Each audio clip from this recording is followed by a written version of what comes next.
আসসালামু আলাইকুম রহমতুল্লাহি ওবারাকাতু। বগুড়া থেকে এক ভাই জিজ্ঞেস করেছেন, হুজুর, যদি কোনো ব্যক্তি কুরবানি করার জন্য পশু ক্রয় করে, অতঃপর কুরবানির দিনের আগেই পশুটি হারিয়ে যায় বা চুরি হয়ে যায়, পরবর্তীতে তিনি আবার একটি কুরবানি দেওয়ার জন্য পশু ক্রয় করে, পরবর্তীতে যদি ওই হারিয়ে যাওয়া বা চুরি হয়ে যাওয়া পশুটি ফিরিয়ে পাই, তাহলে করণীয় কি জানালে উপকৃত হতাম।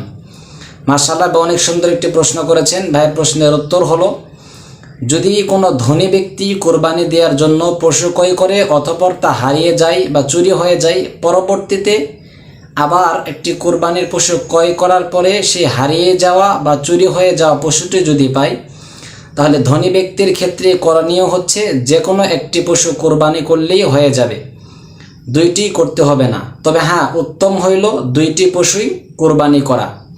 আর যদি কোনো গরিব ব্যক্তি এরকম করে, তাহলে গরিব ব্যক্তির জন্য দুইটি প্রাণী কোরবানি করা আবশ্যক। এই মাসআলাটিকে ফতোয়া শামী 9 নং খণ্ড কোরবানি অধ্যায়ে আলোচনা করা হয়েছে। আশা করি সকলে বুঝতে পেরেছেন। আসসালামু আলাইকুম ওয়া রাহমাতুল্লাহি ওয়া বারাকাতুহু।